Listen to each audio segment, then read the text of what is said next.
উৎসব আসে দেশে আর কর্তার টাকা যায় বাজারে ভেসে। নিত্যপণ্যের দাম বাড়াতে ব্যবসায়ীর মুনশিয়ানা আদৌ কি যৌক্তিক নাকি কুযুক্তির ফাঁকে খোয়া যাচ্ছে কষ্টার্জিত টাকা? নিত্যপণ্যের দাম বাড়ার খবর জানাবো চলতি বছর শিল্প ও ব্যবসা পরিবেশের খবর, সপ্তাহ শেষের শেয়ার বাজার, বন্দর ও কোরবানির হাটের খবর নিয়ে ভাগশেষ আয়োজনে আপনাদেরকে স্বাগত জানাচ্ছি। আমি তানজিম শাফিন। সারা বছর পুষ্টি চাহিদা মেটাতে অদ্বিতীয় উৎসবেও চাহিদা বাড়ে কয়েক গুণ। উৎপাদনে উদ্বৃত্ত থেকেও ডিমের দামে কিছুতেই যেন ক্রেতার স্বস্তি মিলছে না। দেশে প্রতিদিন ডিমের চাহিদা রয়েছে 4 কোটি আর উৎপাদন রয়েছে 4.5 কোটি, অর্থাৎ বিপুল পরিমাণে ডিম উদ্বৃত্ত থেকে যায়। তারপরেও কেন ডিমের দাম ক্রেতার নাগালে আসে না? এবং এই যে ডিম 4.5 কোটি, তার 80% উৎপাদন করছেন প্রান্তিক খামারিরা। তারাও বলছেন তারা পর্যাপ্ত দাম পাচ্ছেন না ডিমে। তাহলে এই বাড়তি অর্থ যাচ্ছে কোথায়? আমরা একটু দেখে নিতে চাই যে ডিমের দাম গেল এক সপ্তাহে, অর্থাৎ এক সপ্তাহের ব্যবধানে ডজন প্রতি 25 থেকে 30 টাকা বেড়েছে, যা অনেকটাই অলৌকিকভাবে বলা চলে। তো আমরা দেখতে পাচ্ছি যে জানুয়ারি মাসে যখন ডিমের হালি 42 থেকে 45 টাকা ছিল, ফেব্রুয়ারিতে কিছুটা বৃদ্ধি পায় 44 থেকে 47 টাকা, হালি প্রতি 2 টাকা করে বৃদ্ধি পেয়েছে। মার্চ মাসে আবার কিছুটা কমে আসে, এপ্রিল মাসে আবারও কিছুটা কমতির দিকে থাকে। তবে মে মাস থেকে ডিমের দাম পুনরায় বাড়তে শুরু করেছে। সামনে কোরবানির ঈদ রয়েছে। জানেন যে উৎসবকে কেন্দ্র করে আসলে অন্যান্য নিত্যপণ্যের মতো ডিমের চাহিদাও বেড়ে যায়। এখন আমরা দেখতে পাচ্ছি এক সপ্তাহে ডিমের দাম বেড়েছে। ডজন দাঁড়িয়েছে 150 টাকায় আর হালি দাঁড়িয়েছে 50 থেকে 57 টাকা। অর্থাৎ সেখানে বলা চলে যে খুচরা পর্যায় থেকে পাইকারি পর্যায় পর্যন্ত ডিমের দাম বিপুলভাবে বেড়েছে। এই যে ডিমের দাম বাড়া, এর পিছনে খুচরা ব্যবসায়ীরা বলছেন যে তাদের বেশি দাম কিনতে হচ্ছে, ফলে তারা বেশি দাম রাখছেন। এদিকে আমরা প্রান্তিক পর্যায়ের যারা উৎপাদক রয়েছেন তাদের খোঁজ নিয়েছি, তাদের সাথে যোগাযোগের চেষ্টা করেছি। তারা যেটি বলছেন যে তারা ডিম উৎপাদনে ব্যয় বাড়লেও উৎপাদন খরচ তুলতে পারছেন। তারা বলছেন যে 9 থেকে 10 টাকা তাদের উৎপাদন খরচ রয়েছে, কিন্তু সেটি তারা তুলতে পারছে না। তারা ডিম বিক্রি করে দিচ্ছেন 8 টাকা 8.5 টাকা দরে। তাহলে এই দাম বাড়াচ্ছে কারা? অর্থাৎ এখানে মধ্যস্বত্বভোগীদের একটা বড় অংশ রয়েছে এবং তারাই নির্ধারণ করেন ডিমের দাম কত হবে। সেই নির্ধারণ ক্ষমতা প্রান্তিক খামারের কাছে যায়নি, কারণ জাতীয় পর্যায় থেকে বা সরকার থেকে তাদের কাছে এ ধরনের কোনো সুযোগ তৈরি করে দেওয়া হয়নি। তাদের সাথে সরাসরি সরকারের যোগাযোগের কোনো মাধ্যম নেই, তাদের দাম নির্ধারণ করার কোনো অধিকার নেই সেখানে। এর ফলে আসলে তারা লাভবান হচ্ছেন না এবং যারা ভোক্তা রয়েছেন তাদেরও বাড়তি অর্থ গুনতে হচ্ছে। এবার একটু আমরা পেঁয়াজের দামের খবর দেখতে চাই। আমরা যদি পেঁয়াজের দামের খবর দেখি, সেখানেও দেখবো যে পেঁয়াজের দাম বাড়ছে। মে মাসে যেখানে 65 থেকে 75 টাকা ছিল দেশি পেঁয়াজ প্রতি কেজি, সেটি এখন জুন মাসে এসে দাঁড়িয়েছে 85 থেকে 95 টাকা। এই মুহূর্তে পেঁয়াজ আমদানিও হচ্ছে ভারত থেকে। জানেন যে ভারত থেকে পেঁয়াজ রপ্তানিতে ভারত সরকার 40% শুল্ক ঘোষণা করার পর থেকে সেই পেঁয়াজ আমদানি করে আমাদের খুব একটা পর্তায় পোষাচ্ছে না, খুব একটা লাভ হচ্ছে না। কারণ সেখানে দাম পড়ে যাচ্ছে কেজি প্রতি প্রায় আমদানি মূল্যই পড়ছে 70 টাকার মতো। সেখানে সেই পেঁয়াজ আমদানি করে খুচরা বাজার পর্যন্ত বাজারজাত করতে যে খরচ, সেই ব্যয় মিলিয়ে দাম পড়ে যাচ্ছে 95 থেকে 100 টাকা, অর্থাৎ তার চেয়ে দেশি পেঁয়াজের দাম কম আছে। কিন্তু আমরা জানি যে বছরের শুরুর দিকে প্রথম 3 মাসে নতুন পেঁয়াজ বাজারে আসে। সেই নতুন পেঁয়াজ আসার পরে স্বাভাবিকভাবে জানুয়ারি, ফেব্রুয়ারি, মার্চ এই মাসগুলোতে আমরা বিগত বছরগুলোতে দেখেছি পেঁয়াজের দাম থাকে 25 থেকে 30 টাকার মধ্যে। কিন্তু এই বছর আমরা ব্যতিক্রম চিত্র দেখতে পেয়েছি। আমরা দেখেছি যে চলতি বছর প্রথম 3 মাসে পেঁয়াজের দাম ছিল সর্বোচ্চ 80 থেকে 100 টাকা জানুয়ারি মাসে, ফেব্রুয়ারি মাসে দেখছি 100 থেকে 110 টাকা, মার্চ মাসেও 80 থেকে 100 টাকা দরে পেঁয়াজ বিক্রি হয়েছে। এই যে বাড়তি দাম, এর কারণ হিসেবে যারা পেঁয়াজ উৎপাদক রয়েছেন তারাও বলছেন যে পেঁয়াজ মজুত করা হয়ে গেছে যেই কোল্ড স্টোরেজ রয়েছে সেখানে। এছাড়া পেঁয়াজের বড় বড় আড়ত রয়েছে, সেই আড়তদাররা মিলে পেঁয়াজটা মজুত করে দিচ্ছেন এবং তারা এখন নিয়মিতভাবে পেঁয়াজ ছাড়ছেন। যখন যে ধরনের প্রয়োজন পড়ছে তার ভিত্তিতে তারা পেঁয়াজের দাম বাড়াচ্ছেন বলে একটি অভিযোগ রয়েছে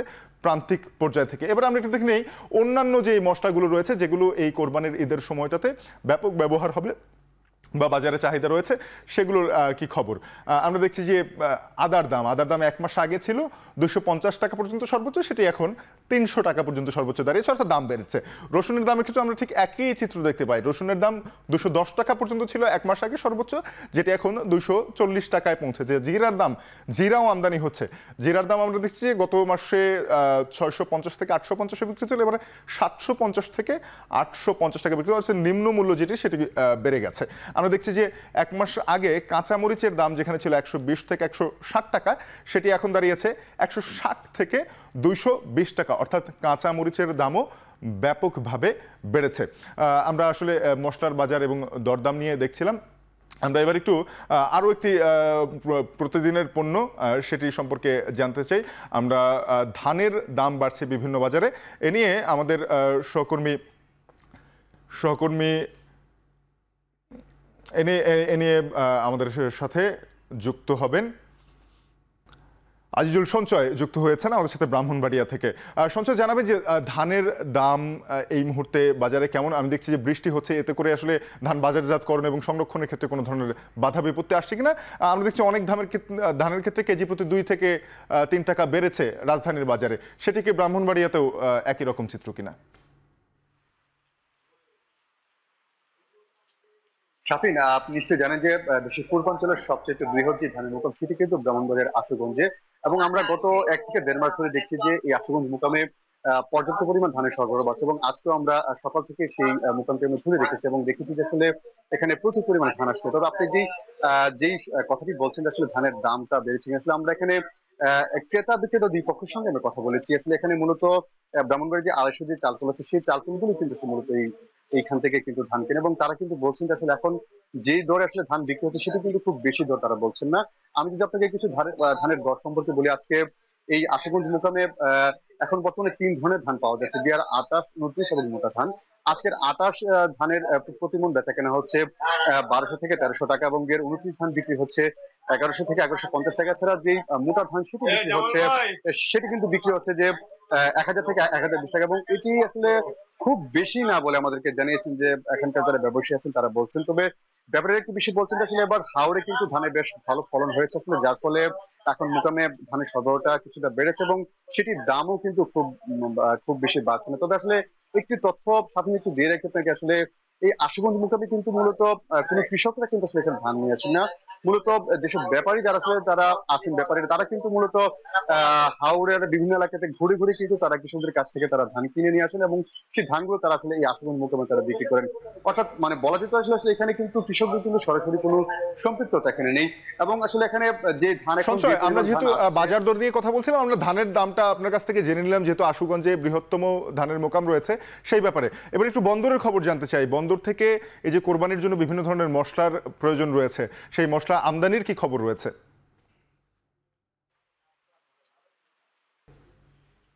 হ্যাঁ শাফিন, আজকে আপনি একটু জানিয়ে রাখি যে আজকে কিন্তু ব্রাহ্মণবাড়িয়ার এই আখাউড়া স্থলবন্দর দিয়ে ভারত থেকে 7 মেট্রিক টন জিরা আমদানি কথা হয়েছে। তবে এখন যেহেতু বৃষ্টি হচ্ছে, অর্থাৎ আমরা আমদানিকারকের সঙ্গে যে কথা বলে যে তথ্যটি পেয়েছি, আসলে জিরা ভর্তি যে ট্রাক সেটি কিন্তু ভারত অংশে, অর্থাৎ ভারতের কাস্টমসে কিন্তু এই মুহূর্তে অবস্থান করছে, এবং সেটি হয়তোবা এই বৃষ্টিটি থেমে গেলে হয়তোবা আর কিছুক্ষণ পরে কিন্তু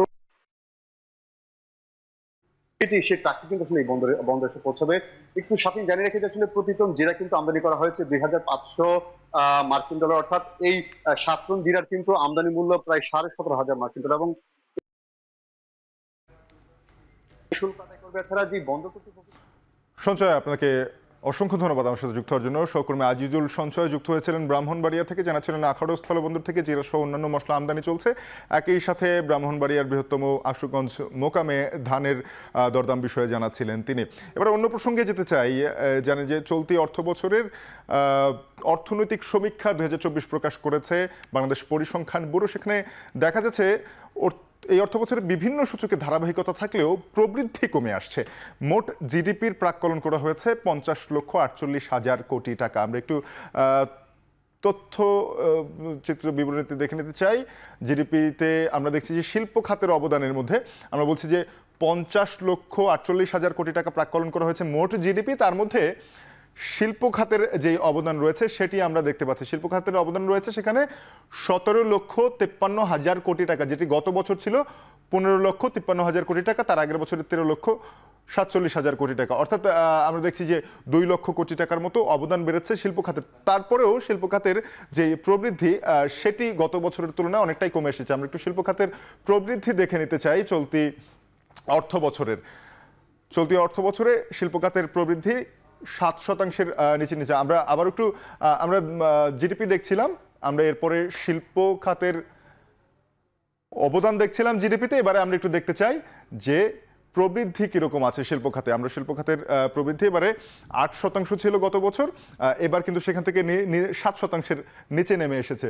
আমরা একটু সেই চিত্রটা যদি দেখি তাহলে আমরা দেখতে পারবো যে অর্থাৎ বিভিন্ন খাতে এরকমটা হয়েছে। অন্যান্য খাতেও দেখা গেছে যে যে প্রবৃদ্ধি আশা করা হচ্ছিল তার চেয়ে অনেকটাই প্রবৃদ্ধি কমে এসেছে।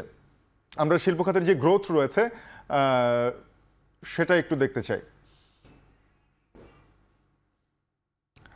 আমরা দেখতে পাচ্ছি যে গত বছর পর্যন্ত, বিগত অর্থ বছর থেকে আমরা যদি একদম 17-18 অর্থ বছর থেকে দেখি, সেখানে টানা একটা প্রবৃদ্ধি ছিল। 2019-20 অর্থ বছর করোনার জন্য ব্যতিক্রম, কিন্তু এছাড়া ধারাবাহিকভাবে আমরা দেখেছি যে 2021-22 অর্থ বছর পর্যন্ত 10%-এর বেশি ছিল শিল্প খাতে প্রবৃদ্ধি। অর্থাৎ বাংলাদেশে একটা ব্যাপক শিল্পায়ন চলছে, শিল্পায়নের জোয়ার চলছে আমরা বলতে পারি, কারণ এখানে অবকাঠামোগত একটা উন্নয়ন হয়েছে এবং যোগাযোগের একটা উন্নয়ন হয়েছে। তার ফলে শিল্প খাতে একটা বড় ধরনের প্রবৃদ্ধি আমরা বিগত 5-7 বছর ধরে দেখছিলাম। তবে 2022-23 অর্থ বছরে আমরা সেখানে কিছুটা কমে আসতে দেখি যে 8.89% প্রবৃদ্ধি হয়েছিল সেই অর্থ বছর, এবং চলতি অর্থ বছরের জন্য প্রবৃদ্ধি প্রাক্কলন করা হয়েছে 6.58%। অর্থাৎ গত অর্থ বছর থেকেও এই অর্থ বছরে 2% প্রবৃদ্ধি কম প্রাক্কলন করা হয়েছে। এর কারণ হচ্ছে আমরা একটু দেখে নিই যে শিল্পের যে পরিবেশ সেটি নিয়ে সম্প্রতি আমাদের কাছে কিছু তথ্য আছে। Metropolitan chamber of commerce industry MCCI এবং বেসরকারি গবেষণা সংস্থা পলিসি এক্সচেঞ্জ বাংলাদেশ তারা একটা গবেষণা চালিয়েছে, এবং সেই গবেষণায় উঠে আসে বাংলাদেশের যেই ব্যবসায় পরিবেশ সেটি গত 2 অর্থ বছর তুলনায় এই অর্থ বছরে অনেকটাই কমে এসেছে। আমরা দেখছি যে 2021-22 অর্থ বছরে তারা বলছে যে ব্যবসার পরিবেশকে তারা 61.01 পয়েন্ট দিয়েছিল, যেটা 2022-23 অর্থ বছরে 61.95 পয়েন্টে উন্নীত হয়। তবে 2023-24 অর্থ বছরে সেটি অনেকটাই কমে এসেছে 60%-এর নিচে ব্যবসা বান্ধব পরিবেশের পরিস্থিতি। আমরা দেখি যে কিভাবে আসলে এটি মূল্যায়ন করা হলো ব্যবসার বিভিন্ন সূচকে, সেই মূল্যমান কেমন। আমরা বিভিন্ন সূচক দেখতে চাই ব্যবসায়ী পরিবেশের, সেখানে আমরা দেখবো যে নতুন ব্যবসার ক্ষেত্রে যে সুযোগগুলো ছিল, যে সুবিধাগুলো ছিল, সেটি কমে গিয়ে নতুন ব্যবসা পরিবেশ কিছুটা হ্রাস পেয়েছে। আবার জমির প্রাপ্যতাও ক্ষেত্রে আমরা দেখতে পাই জমির প্রাপ্যতা কিছুটা সহজ হয়েছে, তবে ঋণের প্রাপ্যতা সবচেয়ে বেশি সমস্যা যেটি করেছে এবার ব্যবসায়ী পরিবেশে সেটা হচ্ছে ঋণের প্রাপ্যতা। ঋণ সহজলভ্য নয়, জানেন যে ডলার সংকট এবং বিবিধ কারণে ব্যাংকগুলোর তারল্য সংকট সহ ডলার সংকট মূল দুটি কারণ, যে কারণে ঋণ পেতে কিছুটা অসুবিধা হচ্ছে এর ফলে, এবং এছাড়া সংকোচনমূলক মুদ্রানীতি রয়েছে যার ফলে বাজারে অর্থের সরবরাহ কমানো হয়েছে, এতে করে ঋণের প্রাপ্যতা কমে গিয়েছে। এটি ব্যবসার পরিবেশের আসলে নেতিবাচক প্রভাব ফেলে। তবে আরও কিছু সূচক রয়েছে যেখানে ভালো করেছে, সেখানে হচ্ছে বাণিজ্য সহজীকরণ করা হয়েছে নানান নীতিগত সিদ্ধান্তের মধ্য দিয়ে। এছাড়া প্রযুক্তি গ্রহণেও ব্যবসার যে পরিবেশ সেটি উন্নতি হয়েছে। অর্থাৎ আমরা দেখছিলাম যে ব্যবসার পরিবেশ যে কিছুটা হ্রাস পেয়েছে, শিল্প প্রবৃদ্ধি কমে আসার পেছনে সেটি একটি অন্যতম কারণ, এবং এই সব কিছু মিলিয়ে আমরা তথ্যাদি দেখছিলাম। ভাগশেষ আয়োজনে ফিরবো আরও একটা বিরতির পর, সঙ্গে থাকুন।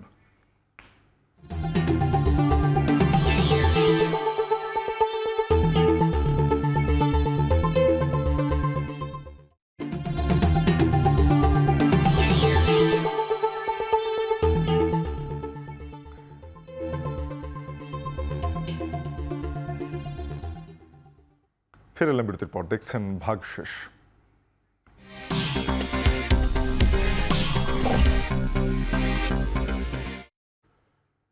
সপ্তাহের শেষ দিনে পুঁজিবাজারের লেনদেন এবং পুঁজিবাজারের সপ্তাহব্যাপী লেনদেনের খবর দেখে নেব। ঢাকা স্টক এক্সচেঞ্জে চলতি সপ্তাহের মোট লেনদেন 5 দিনে সূচক কমেছে 100 পয়েন্টের বেশি। এর মধ্যে প্রথম দিন লেনদেনের রোববার সূচক কমে 65.76 পয়েন্ট এবং প্রধান সূচক দাঁড়িয়েছিল 5171.56 পয়েন্টে। সেদিন লেনদেন হয়েছে 357.90 কোটি টাকার। এর পরের দিনও একই রকমভাবে বড় ধরনের পতন ঘটে পুঁজিবাজারে, সেখানেও 65 পয়েন্টের পতনে প্রধান সূচক 5105 পয়েন্টে এসে দাঁড়ায় এবং লেনদেন আরও কমেছিল, 318.78 টাকার লেনদেন হয়েছিল।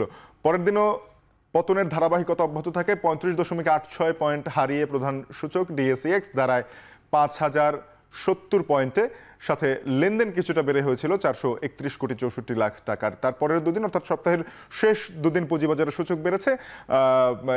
এর মধ্যে বুধবারে 13.17 পয়েন্ট এবং আজকে 34.61 পয়েন্ট সূচক বেড়েছে এবং সপ্তাহ শেষে সার্বিক সূচক ডিএসইএক্স দাঁড়িয়েছে 5,117.81 পয়েন্টে। সপ্তাহ শেষে লেনদেন হয়েছে 423,14,00,000 টাকার। এই চলতি সপ্তাহের কোনো দিনই পুঁজিবাজারে লেনদেন 500 কোটি টাকা অতিক্রম করেনি। এর মধ্যে ব্লক মার্কেটের লেনদেনে বেশ কয়েকদিন সেখানে 50-60 কোটি টাকার মতো লেনদেন হয়েছে, যেটাও আমরা এর মধ্যে দেখতে পেয়েছি। অর্থাৎ শেয়ার লেনদেনটা অনেকাংশে কমে এসেছে, যেহেতু বাজারে একটা অস্থিরতা তৈরি হয়েছে বলে বিনিয়োগকারীরা বলছেন। আরও একটা বিরতি নিয়ে ফিরছে, সঙ্গে থাকুন।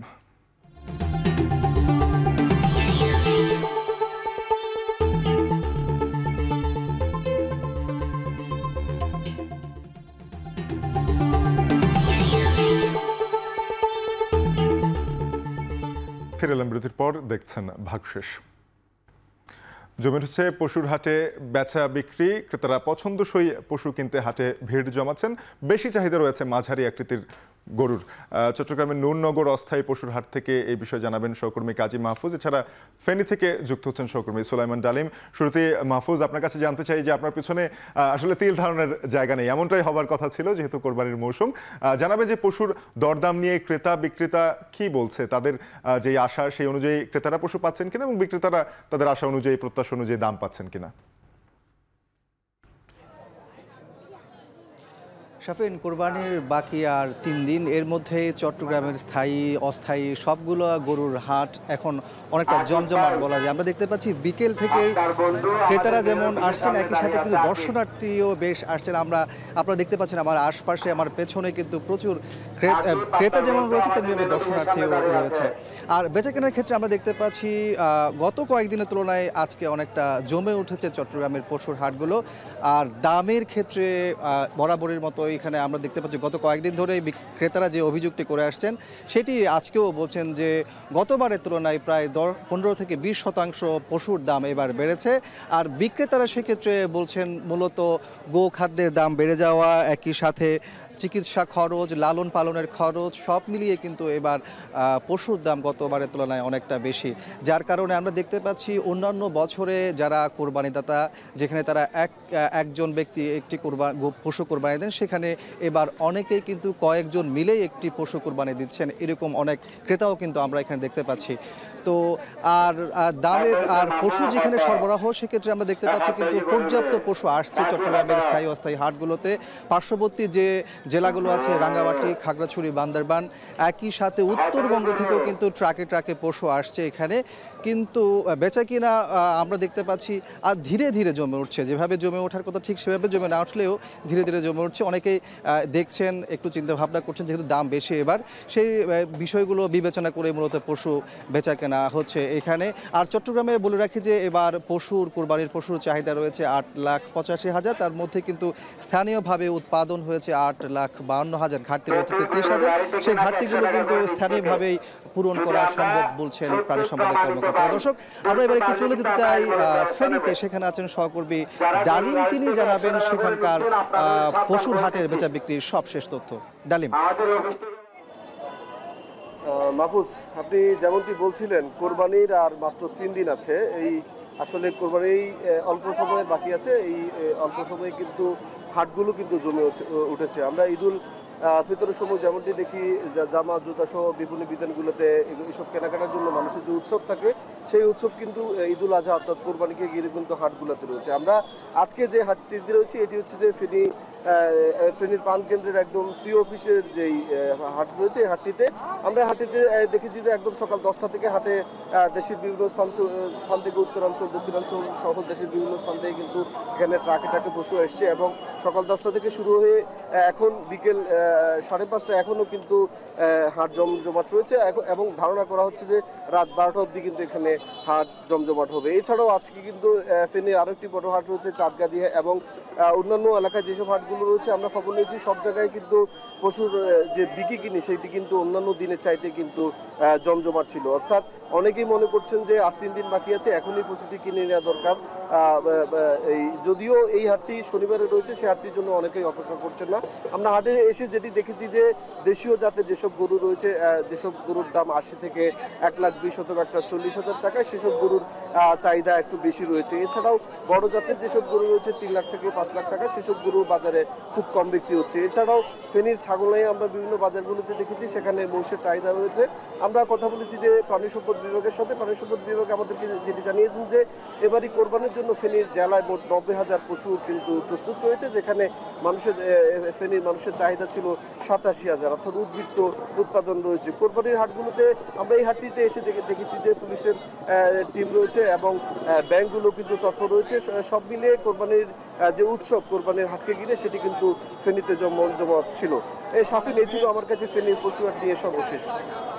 ডালিম, আপনাকে অসংখ্য ধন্যবাদ। সহকর্মী সুলাইমান ডালিম ফেনী থেকে, এর আগে কাজী মাহফুজ চট্টগ্রাম থেকে জানাচ্ছিলেন কোরবানির পশুর হাটের খবর।